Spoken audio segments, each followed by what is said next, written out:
So that's cool.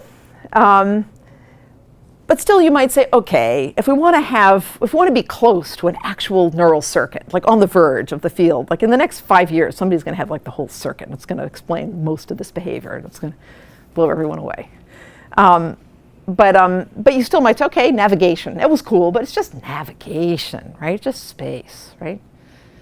If you're really interested in high-level cognition, how do we invent theories? How do we understand other people? How do we understand the meaning of a sentence? That's much more abstract, and navigation is this very concrete spatial thing.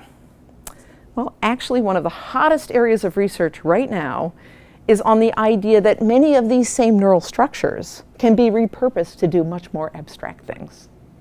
Okay, so I want to give you just a gist of a few examples of very recent research looking at that. Okay, so here's a delightful paper published a few years ago where they put these little devices around people for a month.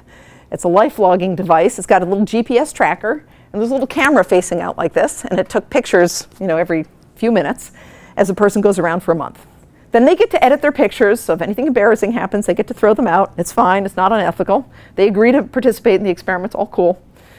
So you get this, many thousands of pictures, and for each picture, you know exactly where the person was when the picture was taken, okay?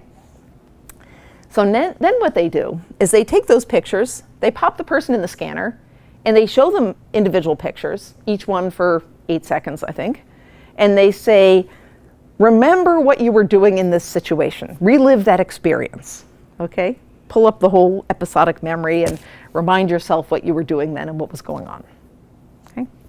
And they do that for, I don't know, a few hundred pictures or so. Each time, they collect the pattern of response across voxels in the hippocampus when the person is having that experience.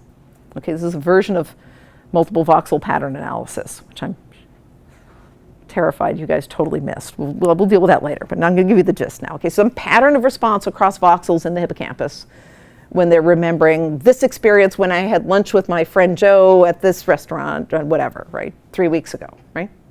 Well, they also have the timestamps of these. Okay, so now they have the patterns for each of those, different pattern for each of these. Okay. Then the key question they ask is the pattern across the hippocampus, some kind of profile of response, more similar for two experiences that happen closer together in space? Okay?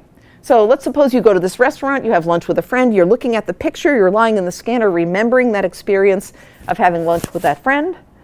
And then a minute later, you're in the scanner, you look at another picture, you're remembering a totally different experience, but that just happens to be around the corner from where the first one was. It happened 2 weeks later, but in a similar location.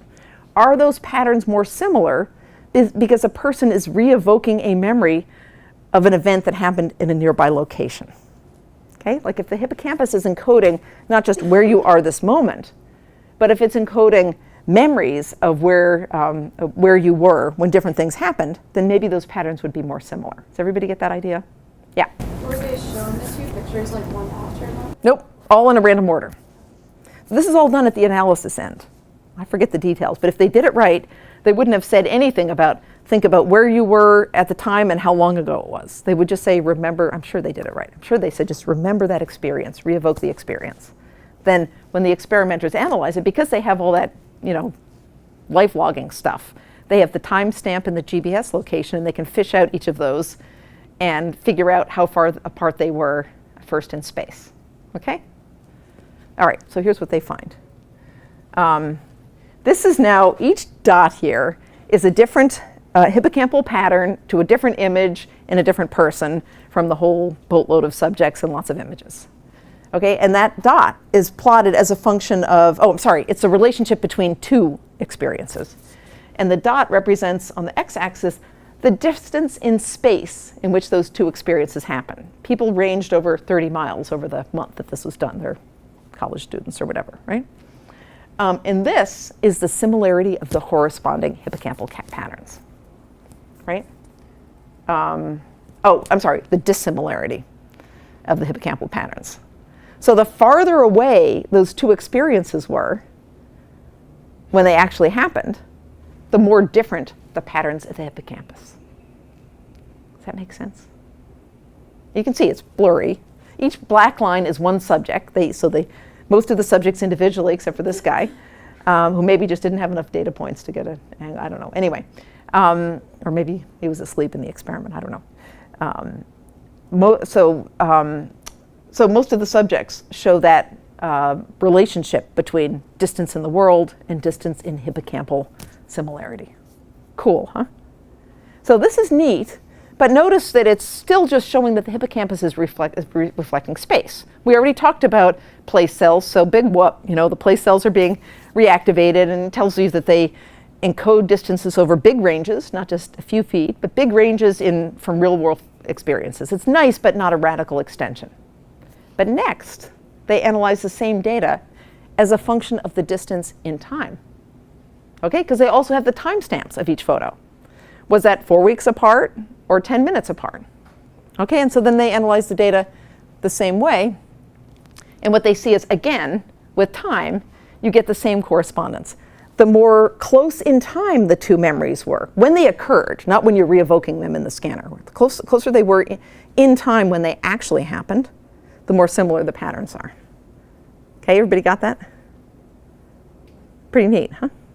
So what does this tell us? This tells us that the hippocampus represents the long-range distances between experienced space and experienced time. Okay? So we're already getting beyond the immediate, am I 3 feet from the wall and 10 feet from the door? Who cares, right? No, this is like your memory of experiences has these timestamps and place stamps, and they get evoked in your hippocampus when you remember them. Cool, huh?